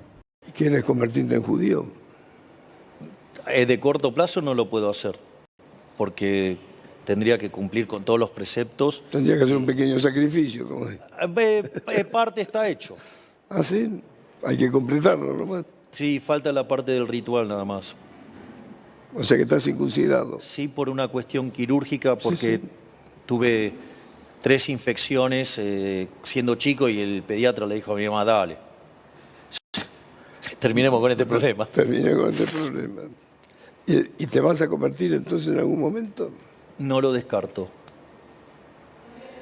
Pero no es al rabino, ni mucho menos a Jehová, a quien Milei tendría que encenderle una vela, sino a Sergio Massa, que en solidaridad con el, entre comillas, libertario, hasta le dio el gusto de hacerle creer que iba a ser presidente. Ninguna encuesta lo vio venir, pero el domingo 13 de agosto, Milei ganó las primarias con un 30%, por encima de los 29 que totalizaron Larreta y Bullrich de Juntos por el Cambio, y los 28 que totalizaron Grabois y Massa en el peronismo. Ya no era el loco de pelos endiablados que medía buen rating en la televisión, tampoco el líder de un partido político sin estructura. En los siguientes 2 meses, que quedaban hasta octubre, Javier Milei se creyó realmente el futuro presidente de los argentinos. Aunque reconozcamos que dudaba seguramente porque sabe mejor que nadie que está acostado con el enemigo, que Massa tiene las llaves de su casa y además que maneja a todos los que lo rodean. Todo esto pese a que se comenzaron a trazar rápidas y apresuradas analogías sobre Milei como revival de Néstor Kirchner, político que emerge de un país en ruinas y al calor del canto colectivo de que se vayan todos. En 2013 el santacruceño llegó al poder con solo el 22% de los votos y 20 años después su apellido sigue signando la vida pública de la Argentina.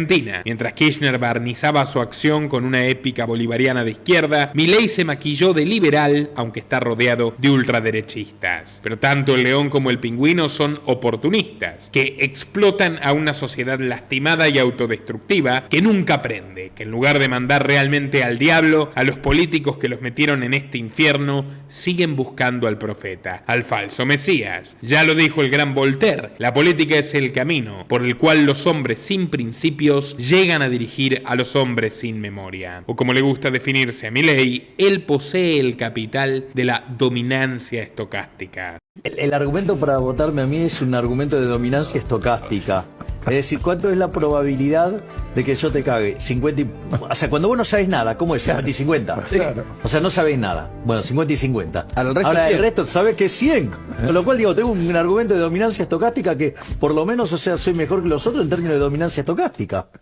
No sabemos qué es lo que pasará en estas elecciones, que probablemente serán discutidas incluso mucho después de celebrarse. Pero durante 9 breves semanas le hicieron creer a Milei, o al menos intentaron hacérselo creer, que él era el campeón. Y las fieras no tardaron en embaucarlo. Por ejemplo, Mauricio Macri, ya arreglado con Eurnequian, llamó a Milei para felicitarlo. Fue de hecho el único adversario que lo hizo, y Milei le devolvió el coqueteo diciendo por radio que Macri sería un súper embajador de su gobierno gobierno en caso de ganar. Toda una paradoja, siendo que antes lo insultó y lo denostó como ningún otro exponente en los medios de comunicación. La misma ambigüedad se trasluce entre Milei y el Papa Francisco. Según el prestigioso periodista Carlos Pagni, un empresario ligado al candidato, agrego yo, Eurnequian, ya está trabajando con el Vaticano para calmar las aguas. Otra decepción. Si hubo una faceta donde Javier brilló, fue en la de dedicarle palabras merecidas al ocupa del Vaticano, esas que despertaron tanta ira en los acólitos argentinos de este líder espiritual de la progresía global, aunque tardaron 2 años en enterarse de esto. Alto delay.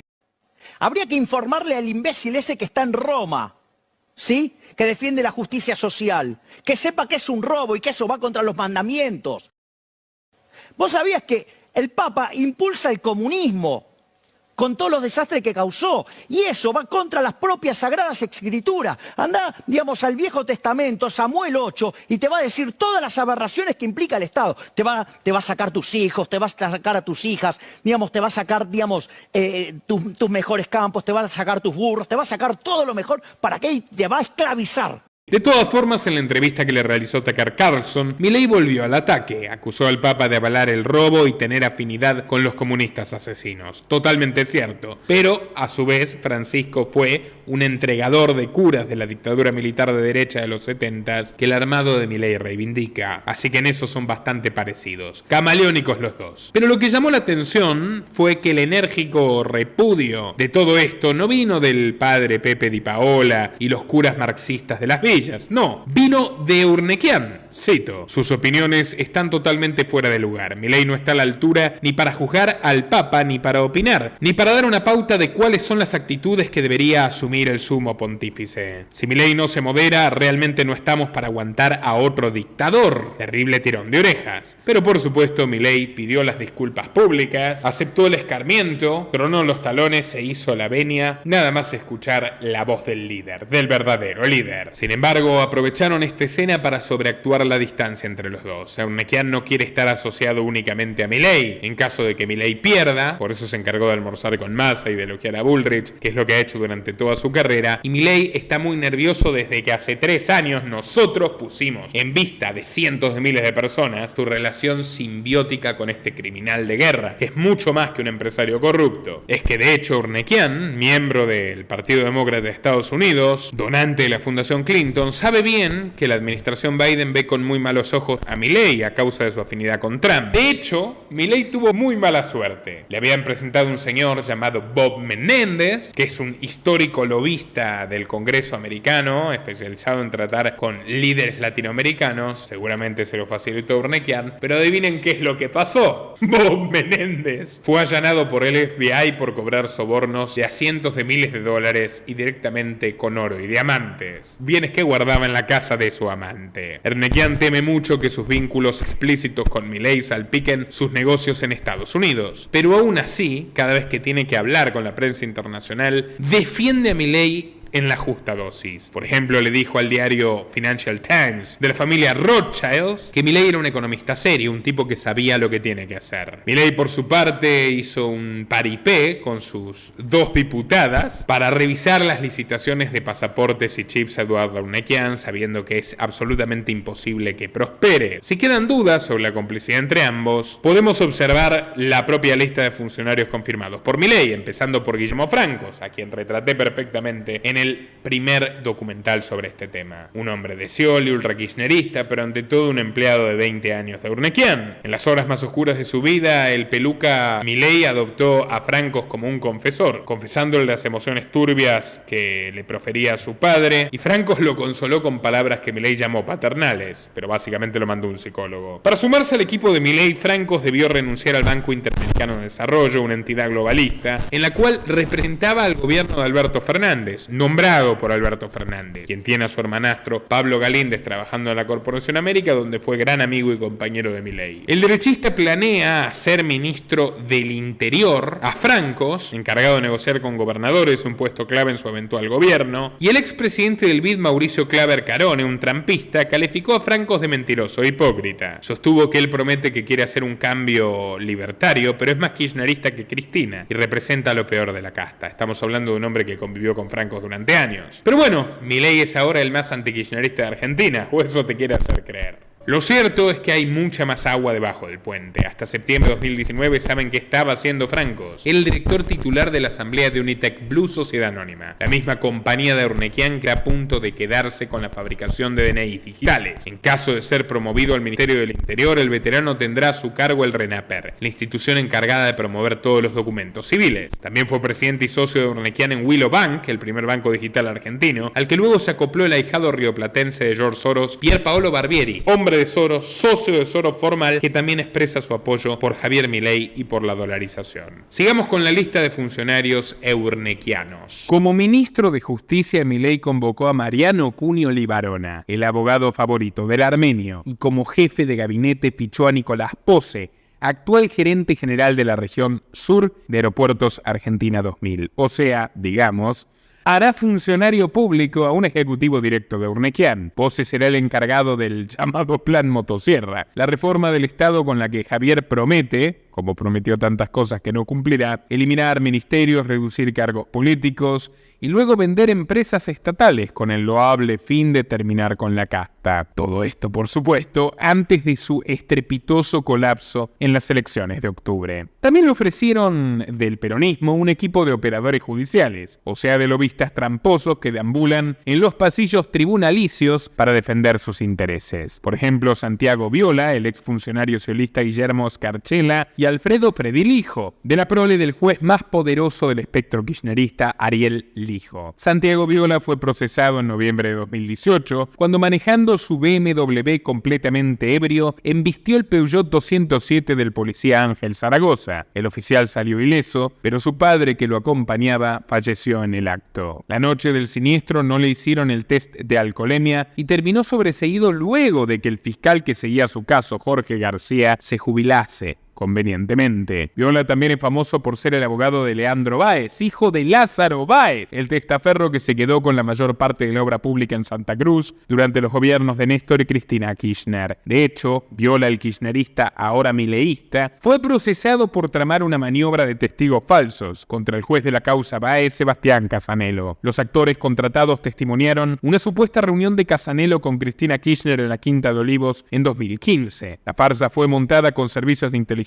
paralelos, un área que conoce muy bien su madre Claudia Balbín, exfuncionaria de la CIDE de Carlos Menem. Pero por segunda vez, Santiago salió ileso de la justicia. El segundo integrante de este trío es Alfredo Predilijo. Su hermano, el juez Ariel Lijo, es un todopoderoso magistrado de Comodoro Pi, que llevó las causas federales contra funcionarios de Carlos Menem, de Cristina Kirchner, el proceso de Amado Vudú en el caso Guiccione y del grupo Macri por correo argentino. Alfredo, en cambio, es un conocido deambulador de los pasillos de la ley que se gana la vida en la sombra, resolviendo problemas con la justicia. ¿Qué tipo de problemas? Bueno, en 2018, La Nación reveló audios donde Predilijo aludía a platita guardada y a maniobras financieras. Se ve que es hábil para mentir, pues ha ganado 2 veces la Rode Cup, el premio de truco anual que se disputa entre jueces federales.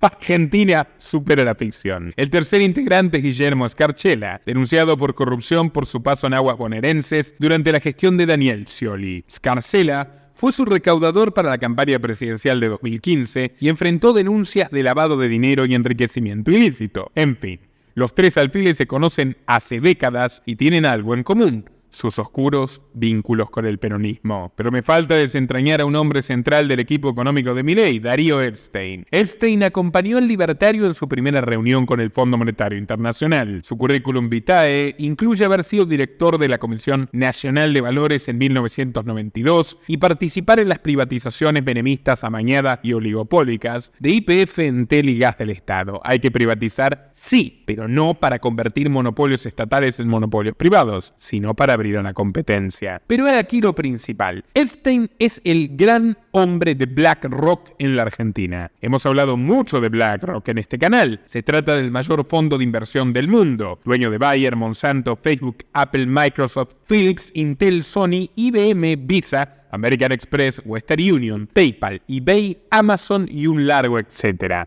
Espero que pongan anuncios en este video. BlackRock administra $7 billones, 15 PBIs argentinos, tiene una participación accionista clave y presencia en el directorio de YPF, Mercado Libre y las grandes empresas nacionales que cotizan en bolsa extranjera, muy pocas. Y si BlackRock fuese una nación, se ubicaría en el tercer lugar de la Tierra, detrás de Estados Unidos y China, por encima, por ejemplo, de Inglaterra, de Japón, de Corea del Sur y de tantas otras potencias. Su CEO Larry Fink, que cumplió un rol clave en la ideologización progre de las compañías de todo el planeta, promoviendo los tristemente célebres estándares ESG, Environmental, Social and Governance, una bajada de línea ecológica de ideología de género y estatismo. También posee influencia en el Fondo Monetario Internacional y sus países miembros, entre ellos, por supuesto, la Argentina. BlackRock, que va podando directivos y gerentes en la medida que se resistan o se opongan al panegírico del socialismo corporativo mundial que defiende Larry Fink, es el principal acreedor privado de la Argentina, con títulos de deuda por más de $2.000 millones y una creciente influencia accionaria, además de YPF, además de Mercado Libre, en Transportadora del Gas del Sur, IRS, Telefónica Argentina, Pampa Energía y los 4 bancos privados más ricos del país: Santander Río de Botín y su empleado Venegas Lynch, Banco Francés, el BBVA, Galicia y Macro. Así que ya lo ven, Milei se queja de los empresarios prebendarios, pero contrata a un hombre de la mayor corporación prebendaria del planeta. No hay gobierno que no le haya cedido favores a BlackRock a cambio de dinero. Un caso muy insigne es el de López Obrador, que insulta a Milei y que financia a Massa, pero no deja de ser un lacayo del mismo amo, Larry Fink. Luego de la victoria en las elecciones PASO, Epstein viajó a los Estados Unidos para conversar cara a cara con otros lobos de Wall Street. Es que al contrario de lo que podría suponerse, los mercados reaccionaron con pánico a una posible victoria de Javier Milei, la bolsa argentina en caída y la suba drástica del riesgo país. Pero eso no es todo. En el Partido Demócrata de Estados Unidos, como les dije, solo un hombre les atendía el teléfono, el senador Bob Menéndez. Pero ahora solo puede atender sus propios problemas con el FBI. En su viaje al norte, Epstein fue acompañado de Juan Napoli, el banquero, y ambos se reunieron con inversores en la mansión del macrista Gerardo Mato en Connecticut. Gerard Mato, Jerry Mato, para los íntimos. El objetivo, llevarle tranquilidad a la élite financiera internacional. Aseguraron que, si Milei llega a la Casa Rosada, Mauricio Macri garantizará la mayoría en el Congreso y Hugo Moyano el control de la calle. Sí. ¿Se acuerdan de Moyano, el mafioso con la mano manchada de sangre, que representa lo peor del sindicalismo fascista argentino? Ese Moyano. Moyano le promete paz social en la calle a Milei. Moyano, que por cierto tiene un hijo militando hace más de una década con Sergio Massa, Facundo. 21 gremios cercanos ya le habrían dado el visto bueno. Otra que sondeó apoyos en los Estados Unidos es la economista Diana Mondino, que sonó para canciller de Milei, aunque ahora realmente está en duda. Surgida de la Universidad del SEMA, Mondino es de la escuela de los Chicago Boys nacionales. No en vano su hermano fue procesado en la justicia por el megacanje con la deuda del FMI del año 2001. En la recta final de los comicios levantó la polémica al decir sobre las Islas Malvinas que los derechos de los isleños deben ser respetados. Y no voy a ser hipócrita, yo estoy de acuerdo en la autodeterminación de los habitantes de las Islas Malvinas, pero particularmente sesgado es el caso de Mondino, puesto que tiene amplios vínculos con una institución de la cual forma parte Sergio Massa. El Wilson Center, en honor a Woodrow Wilson, fundador de la Liga de las Naciones, presidente estadounidense que por primera vez pone sobre el tapete la expresión gobierno mundial, en la búsqueda de un gobierno mundial. Es un think tank semipúblico muy ligado al Partido Demócrata, y allí Mondino expuso el plan de Milei el pasado mes de julio, en el mismo lugar donde han recibido en más de una decena de ocasiones a Sergio Massa. Ya en agosto, después de las PASO, Milei también fue agasajado por el Council of Americas, una institución creada por David Rockefeller en 1963 para promover su agenda en los gobiernos de América Latina. Precursora del diálogo interamericano, lo contamos aquí, Pacto de Princeton con la entrevistada Valeria Infran. Muy interesante, gobiernos de derecha y gobiernos de izquierda cumpliendo con los mismos objetivos del lobby de los Rockefeller a lo largo de los últimos 40 años en Argentina. Empiezan con Alfonsín y no se salva ninguno en el caso local. Desde 2003 el consejo es presidido por Susan Siegel, quien resultó ser la mejor aliada de Sergio Massa en los Estados Unidos. Aquí podemos verlos a los dos sonriendo. ¿Junto a quién? A Ebnequian, en un evento del año 2013. ¿Van entendiendo por dónde van los tiros? Una prueba más de que los amigos de Sergio y Eduardo también son dueños de Milei. Y vaya knockout que le tocaría a su mascota. El derrumbe de Milei en las elecciones de octubre estuvo tan bien orquestado que estos dos viejos colegas hasta volvieron a mostrarse juntos en la recta final. La mañana del 9 de octubre, Milei recomendó a los argentinos que ahorren en dólares, ya que el peso no vale ni excremento. El peso es la moneda que emite el político argentino. O sea, hoy... Por ende, no puede valer ni excremento. Porque esas basuras no sirven ni para abono. Declaraciones que contribuyeron al incendio de la economía desastrosamente administrada por Massa. Hubo una gran corrida cambiaria que llevó a la divisa americana más de 1.000 pesos por dólar. En la tarde del 10, Massa se reunió con empresarios de la Cámara Argentina del Comercio y los Servicios y lanzó una dura amenaza que metería presos a los especuladores aunque le cueste la elección. Pero, como suele decirse, el medio es el mensaje, y a su lado estaba sentado el rey de los especuladores, Eduardo Urnequian. Detalle de color, solo 4 días antes lo había acusado Massa Urnequian de ser un evasor fiscal, ya que no paga impuestos por 626 campos que tiene en el exterior, o sea, en Armenia. No lo teníamos claro entonces, pero ahora sí. Massa y Urnequian juntos daban un mensaje no verbal para Milei. Como Massa le dijo de cara al balotaje: Javier, hasta acá llegaste. Pero bueno, hubo algunos varones de la élite internacional que sí están abogando por la campaña del derechista. ¿Y de qué empresarios hablamos? Por ejemplo, Carlos Slim, quien llegó a ser el hombre más rico del mundo, desplazando a su socio Bill Gates, y es dueño de la mayor compañía de telecomunicaciones latinoamericana. Claro, según informa la Política Online, Slim está muy entusiasmado con Milei. Tanto que canaliza apoyos a su campaña a través de un think tank al que dona la Fundación Atlas. La razón de este entusiasmo es el negocio del 5G, de las antenas 5G. En Argentina, Slim mantuvo una dura pugna con Héctor Magneto, dueño de Clarín y Telecom, que hoy hegemoniza el servicio de provisión de Internet en la ciudad de Buenos Aires. Milei podría modificar los términos de la licitación del 5G, algo que actualmente está en manos de Massa y que impulsa precios exorbitantes y en beneficio de Clarín.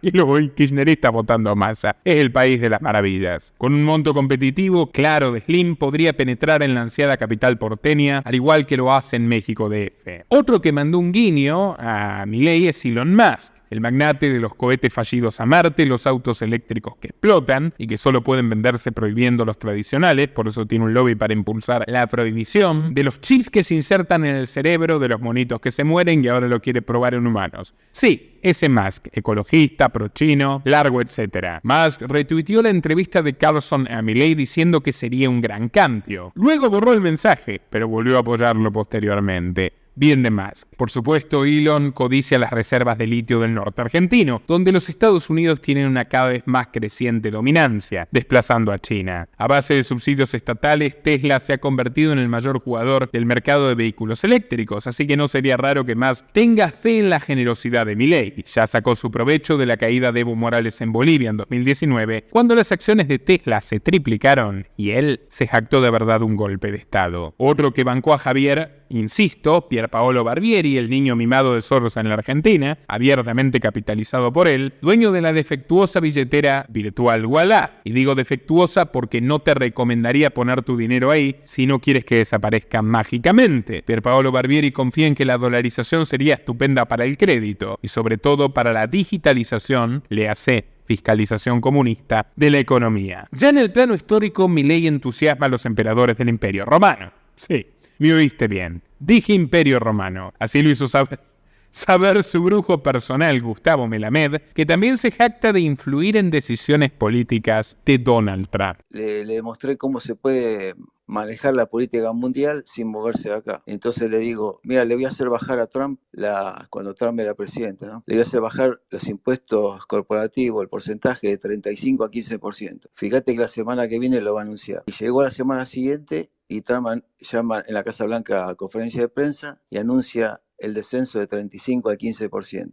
Entonces, ese es el nivel de influencia que tenemos, el nivel de energía que manejamos para poder enderezar este buque y otros buques más, digamos, otros países más en el exterior. Cuando empezamos este documental, imaginamos que Milei era el favorito para ganar las elecciones. Con el paso del tiempo empezamos a dudarlo y hoy la duda es muy fuerte.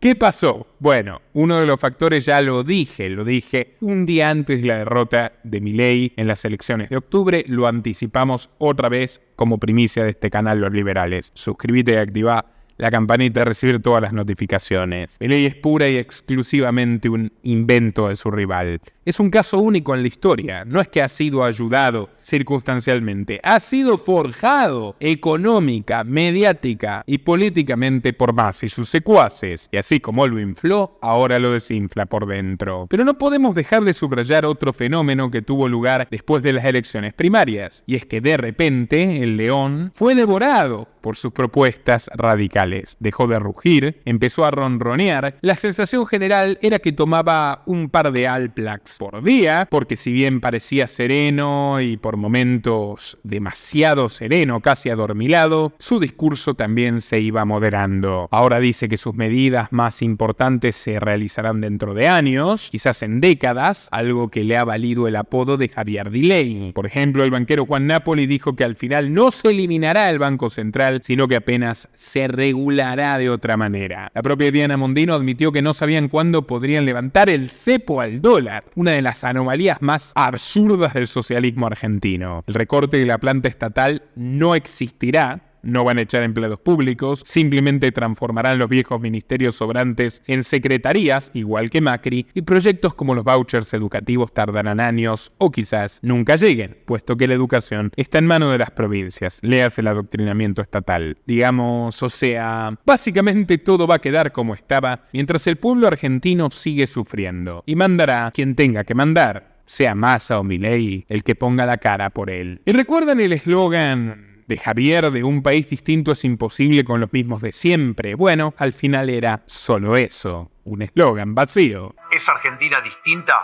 Es imposible con los mismos de siempre. En el Banco Central, la institución que prometió prender fuego, Javier promete darle un cargo levitante a su antiguo director macrista Federico Sturzenegger, quien ya lo presidió entre 2015 y 2018. Sturzenegger tuvo una gestión nefasta. Fue responsable de la devaluación que se cargó al mandato de Cambiemos, antes de eso, del atraso cambiario artificial que le hizo perder competitividad a la Argentina y que se sostuvo en deuda externa, y protagonizó una recordada conferencia de diciembre de 2017 donde Marcos Peña lo obligó a sincerar las metas de inflación para el siguiente año. Del 10 pasaron al 15% y la real fue 50. Son muchos los analistas que fijan en esa fecha el comienzo del fin para Mauricio Macri. Uno de sus ejes principales en la gestión Sturzenegger fue su constante insistencia en bancarizar la economía. Ya desde antes de ser presidente del Banco Central, desde 2014 y 2015, Sturzenegger defiende la moneda digital y la erradicación del dinero en efectivo. Por ende, que el gobierno pueda fiscalizar todos tus movimientos, que pueda cobrarte impuestos por todo lo que haces, que pueda regular absolutamente todo lo que gastás y que, llegado el caso, pueda confiscarte cuando se le antoje con un solo clic. Cavallo por 20, y no es casual, porque Sturzenegger fue funcionario de Cavallo durante la época del Corralito. Tomen nota, si hay un hombre en la Argentina que puede llevar adelante el sueño totalitario elitista de las monedas digitales de los bancos centrales, ese es Federico Sturzenegger, que al igual que Milei, es miembro del Foro de Davos. En cuanto a la presidencia del Banco Central, recaería en manos del economista Emilio Ocampo, autor del libro Dolarización, una solución para la Argentina, en la cual se inspiró el libertario. Pero Sturzenegger no es el único exfuncionario macrista que Milei puso sobre la mesa. Para el Ministerio de Infraestructura se pensó en Guillermo Ferraro, quien fuera subsecretario de Industria entre 2002 y 2003, con Duhalde, pero luego trabajó en la gestión de Cambiemos en la ciudad de Buenos Aires. Otras voces incluso hablan de un sondeo a Florencio Randazzo, quien fuera ministro de Obras Públicas de Cristina Kirchner y ministro del Interior, y candidato a vicepresidente en la fórmula de Juan Schiaretti. A esta altura, ¿qué sorpresa puede haber si el propio Milei dice abiertamente que aspira a sumar los remanentes del peronismo y de Cambiemos, coaliciones que se partirían ante su eventual victoria? Sumarías peronistas. Pero sumaría peronistas como sumaría también gente del PRO. Hay gente del PRO que es rescatable. Además de Macri. Vos siempre lo destacas a Macri. Sí, además de Macri, sí. La Biblia y el calefón. El rejunte de la mesa de saldos de la casta rancia. Pero bueno, sigamos con las propuestas matizadas de Javier Milei. ¿Qué pasará con el CONICET, esa aspiradora de impuestos que mantiene ñoquis universitarios privilegiados con el dinero de los trabajadores que no tienen la misma oportunidad que ellos, para que investiguen trascendentes dilemas como la sexualidad alternativa en Batman y Robin o los conflictos multiculturales del Rey León? Bueno, Milei pensó darle el CONICET a un transhumanista.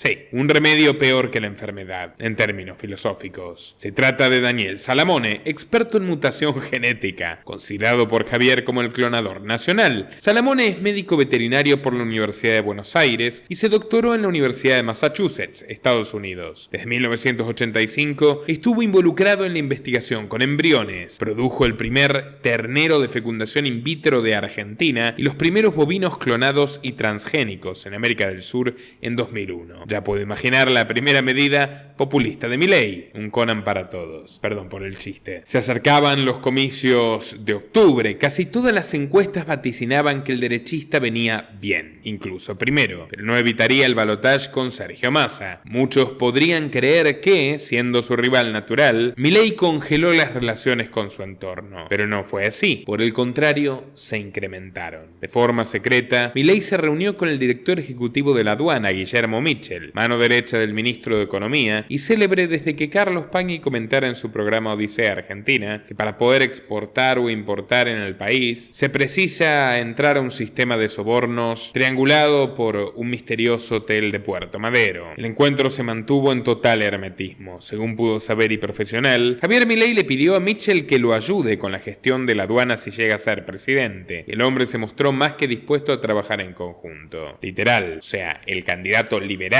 va a estar promoviendo al funcionario más corrupto, más controversial y más totalitario de este gobierno, en un área tan sensible como la aduana. Milei, que decía en el debate presidencial que él quiere liberar el comercio, ¿cómo va a liberar el comercio sin abolir la aduana y para colmo poniendo al frente de la aduana a un hombre de Massa, a uno de los peronistas más proteccionistas de los últimos años? Pero bueno, no sería la primera vez que hagan algo por el estilo. Mitchell fue uno de los que puso candidatos a dedo en la lista de Milei, como Sergio Raúl Nono Vargas, un hombre que viene de la gestión en la AFIP de Ricardo Echegaray, el leninista, nombrado al frente de la misma por Cristina Fernández de Kirchner.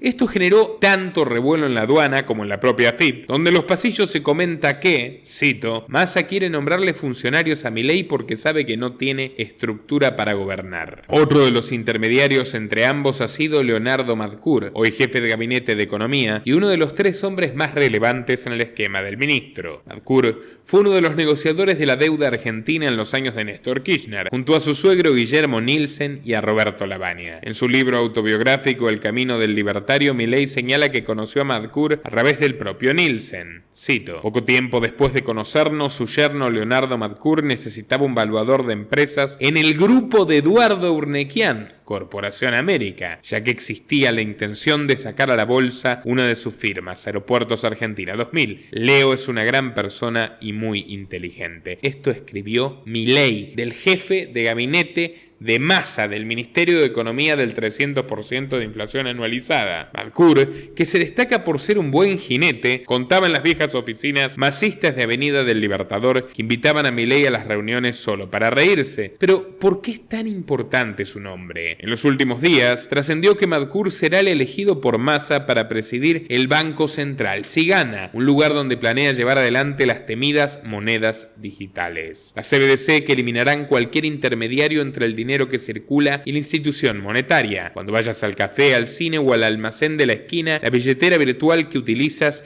estará instantáneamente vinculada al Banco Central de tu país. Con este nivel de control, el Estado puede programar quién puede gastar qué y cuándo. El analista de políticas del Centro de Alternativas Monetarias y Financieras del Instituto Cato, Nick Anthony, afirmó este año que una CBDC borrará de cuajo la poca privacidad financiera que aún existe en los Estados Unidos. Imagínense en la Argentina peronista. Y llevó sus advertencias un poco más allá al sugerir que el siguiente paso después de la vinculación de la identificación digital podrían ser los rastreadores de carbono. Esto permitiría al Estado monitorear la huella de carbono de los gastos de un individuo, como comprar carne o comprar pasajes de avión o cualquier cosa que en el delirante dogma ecologista sea una suerte de pecado original contra la madre tierra. Así que, si votaste a Milei pensando que era sinónimo de ir en contra de la Agenda 2030, te estafaron. A Milei siempre lo inquietó que le pregunten sobre esa manifiesta complicidad con Massa, por lo cual gritaba, refunfuñaba y hasta se atragantaba con la comida al nombrarlo.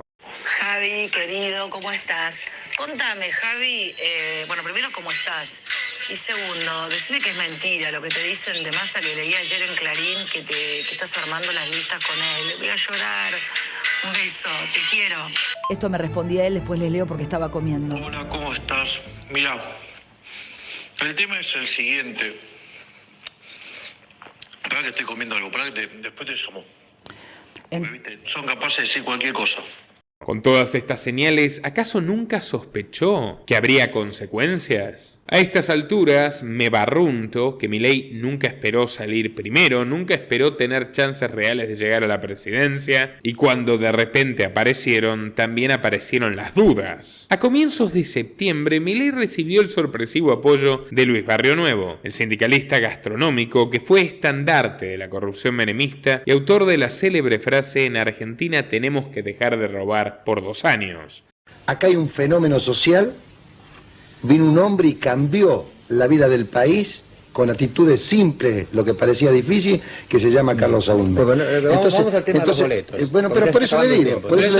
Entonces, esto es lo que sirve, y que hay que entenderlo. Tenemos que tratar de no robar por lo menos 2 años en este país, y los empresarios y todos los especuladores deben entender, si no nos sacamos este país adelante. Pero sobre todo Barrionuevo es el padrino político primigenio de Massa, el hombre que lo llevó al peronismo cuando todavía militaba en la UCD. Esto está en mi documental de Massa, del siniestro Massa, a quien también le dedicamos sus 2 horas, se los recomiendo mucho, y estará al final de este para que puedan verlo. Vuelvo a repetirlo, Milei tuvo a la más mínima inquietud sobre la aparición de Barrionuevo. Milei no sospechó que Barrionuevo podía ser un caballo de Troya. Después de las primarias, Barrionuevo se envalentonó contra el derechista, lo comparó con Menem y pronosticó que ganaría en primera vuelta y sin chicote. Su giro estuvo lleno de efectos especiales. Antes de las primarias, Barrionuevo había celebrado la candidatura de Guado de Pedro, a quien Massa bajó a última hora. Muchos analistas creyeron ver en su apoyo a Milei un pase de factura al tigrense, pero nada más lejos de la realidad. Barrionuevo defraudó a Milei. Sí, lo defraudó completamente. Probablemente a conciencia. Prometió que el domingo 22 de octubre pondría 200.000 fiscales de mesa a cuidarle los votos. Desde las filas de La Libertad Avanza dicen que no fueron ni la mitad. Pero bueno, tiempo al tiempo. A un mes de los comicios, Milei quedó pegado en uno de los escándalos más bizarros de este año tan bizarro: el caso Chocolate. El sábado 9 de septiembre, alrededor de las 8 de la noche, en pleno centro de la ciudad de La Plata, un hombre llamado Pablo Rigó, apodado Chocolate, ingresó en una sucursal de las más importantes del Banco Provincia. Allí operó en un cajero automático durante un largo tiempo, tan largo que la policía le pidió que se identificase. Chocolate se negó, pero luego de ser reducido por la fuerza, los oficiales descubrieron que operaba con 48 tarjetas de débito. Estas pertenecían a 48 personas distintas, pero todas tenían una misma marca: la Cámara de Diputados de la provincia de Buenos Aires. Rigó estuvo 11 días detenido hasta que un fallo de la Cámara de Apelaciones de La Plata anuló la causa y lo excarceló. Todo el arco político guardó silencio. Unión por la Patria, Juntos por el Cambio y también la esclavitud también La Libertad Avanza. Sí, el señor Anticasta no dijo nada sobre este espurio sistema de recaudación política, en ese pozo negro, en ese triángulo de las Bermudas del esfuerzo de los argentinos, que es la legislatura bonaerense. Y por supuesto me pregunté, ¿por qué? ¿Por qué desaprovechan esta oportunidad? Bueno, porque Chocolate Rigó no es un ñoqui más. Está ligado el concejal Facundo Albini, quien a su vez reporta a un dirigente muy importante del masismo en la provincia de Buenos Aires, Raúl Pérez. ¿Recuerdan el dicho que reza aquel que calla otorga? El dinero que extraía Chocolate iba al Frente Renovador, y podemos inferir por todo lo que hemos visto que también a La Libertad Avanza. En el debate presidencial, teniendo a Massa a tiro de cualquier dardo, Milei no mencionó ni tan siquiera en una ocasión a Chocolate Rigó. Tampoco dijo nada del caso de Martín Insaurralde, el exintendente de Lomas de Zamora y luego jefe de gabinete de la provincia, que apareció navegando en el mar Mediterráneo en un yate de lujo con la modelo Sofía Clerici, 30 años menor. Una expresión más obscena y literal de la casta política es imposible de conseguir, pero otra vez Javier Milei dejó pasar la oportunidad y apenas repudió el caso. En el último debate, no en el segundo. Raro, ¿no? Tampoco es raro. Resulta que Insaurralde es otro de los tantos tantos socios políticos en su armado de listas. A finales de 2022, su hermana Karina se reunió con el ex intendente de Lomas de Zamora y recibió una cifra de más de 6 ceros en dólares a cambio de que desistan de armar sus listas en su distrito. Básicamente se las copó con testaferros y de hecho el candidato de Insaurralde ganó en Lomas de Zamora pese al escándalo. Así que el peronismo no tendrá de qué preocuparse si Milei da el batacazo y gana la segunda vuelta. A la luz de todo lo visto, el futuro gobierno libertario se quedaría en la casa del general. También pueden sonreír quienes quieren ver al Peluca como reencarnación de Carlos Menem, con quien no deja de tener simpáticas coincidencias. Por ejemplo, ese magnatismo casi innato para la farándula. Rematando la faena, Javier empezó a salir con la modelo Fátima Flores. Se trata de una famosa imitadora, además de Cristina Kirchner, que realizó estudios ni más ni menos que en Cuba. Sí, la Cuba de Fidel Castro. A finales de los 90, Fátima recibió una beca para estudiar en la isla con la mítica bailarina de ballet Alicia Alonso. Curioso, Milei dijo que nunca tendría relaciones con los comunistas. No solo tuvo relaciones, por lo menos según su relato, con Fátima, sino que un poco más. La mujer volcó en sus redes sociales una foto de muy mal gusto, realmente, que por respeto a la audiencia no mencionaré al detalle, pero que incluye una sábana morada del color del logo del partido. Una foto eventualmente montada, donde se observa una marea alrededor de los supuestos tórtolos. Según el experto en comunicación no verbal Hugo Lescano, los gestos de Milei y Fátima Flores en la mesa de Mirta Legrand, en Canal 13, denotaron una distancia glacial. Básicamente que todo se trataría de un acting, que ni siquiera la pareja de Milei es real. Lo único auténtico a estas alturas que le queda son las barrabasadas que de vez en cuando se le escapan, como cuando dijo que una empresa puede contaminar un río todo lo que quiere. Y ahí seguramente de Davos le habrán mandado la cabeza de un caballo a su casa o algo por el estilo. Externalidades, una empresa que contamina el río. ¿A dónde está el daño? ¿Dónde está el daño? Lo que no está bien definido ahí es el derecho de propiedad. Esa empresa puede contaminar el río todo lo que quiere. ¿Saben por qué? Porque hay algo que no... Digamos, como hacen equilibrio parcial, no ven el problema de equilibrio general, es que sobra el agua. Esa es una sociedad donde le sobra el agua y el precio del agua, ¿cuánto es? 0. Consecuentemente, ¿quién va a reclamar el derecho de propiedad de ese río? Nadie, porque no puede ganar plata. ¿Qué creen que va a pasar si el agua empieza a escasear? Eso deja de valer 0 y entonces ahora yo tengo un negocio. Alguien se va a ocupar de apropiarse de ese río y ahí va a haber derecho de propiedad y van a ver cómo, digamos, se termina la contaminación. Por el otro lado, en la amplia gama de criminales y convictos de este partido tan peculiar, también debemos agregarle el nombre de Marcelo Llambías Pravaz, quien asistió el 5 de septiembre a un homenaje a los muertos de la guerrilla que llevó adelante Victoria Villarruel. Llambías es un ex militar que fue destituido en 2005 y condenado a 9 años de prisión por el asesinato de un ex compañero de armas en el año 2001, luego de que éste le robara la amante. El ex mayor fue partícipe de los alzamientos Carapintadas a finales de los años 80 y está acusado de haber torturado soldados argentinos en la Guerra de Malvinas. La frutilla del postre la puso Milei a solo una semana de los comicios. Sobre el mediodía del jueves 12 de octubre, el candidato derechista arribó al aeropuerto Güemes a bordo de un avión privado para cerrar en Salta su campaña en el interior del país. Según el periodista de Infobae Andrés Ballesteros, la aeronave que lo trasladó pertenece a la firma Patagonian Air Sociedad Anónima. ¿Y a quién pertenece? Patagonian Air, al mendocino Daniel Vila, socio, amigo y hermano del alma de su competidor Sergio Massa. Video muy recomendado sobre Vila y Manzano, los siniestros amos de Massa. Para que tomen dimensión, Vila es a Massa lo que Urnequian fue a Milei, y a su vez Urnequian y Vila son socios de América Televisión, el mismo canal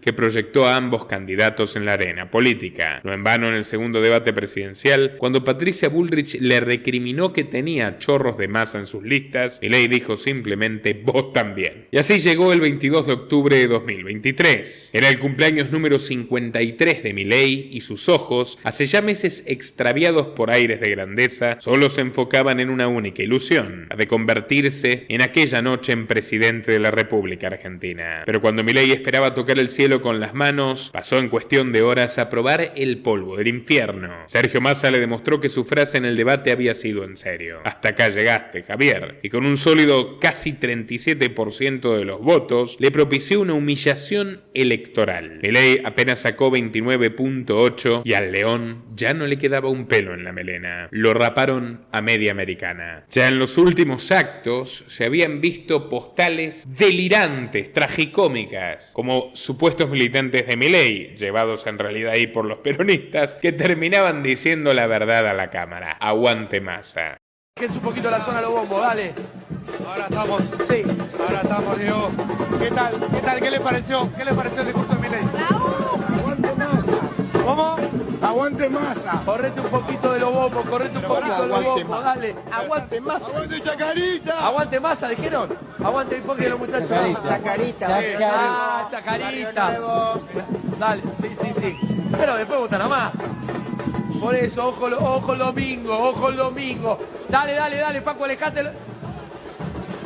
Aguante Massa. Momento raro en el acto de Milei. Aguante Massa. Chacarita. Y Chacarita.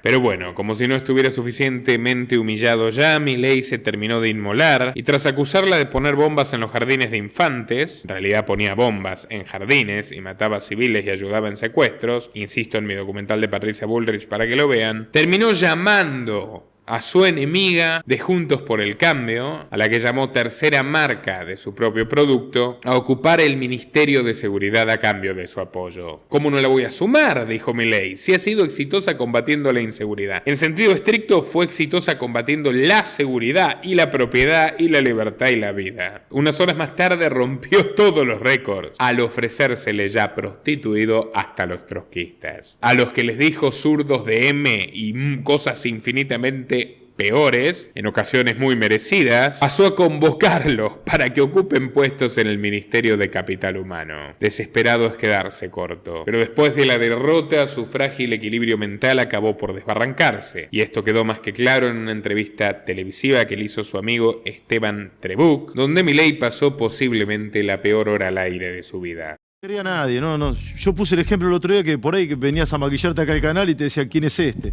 Hace 4 años, digamos. Bueno, por eso, solo en mi cuenta de Instagram, el posteo tiene 1 millón de likes. ¡Ey! Pero no son votos esos, Javier. Claro. No, para.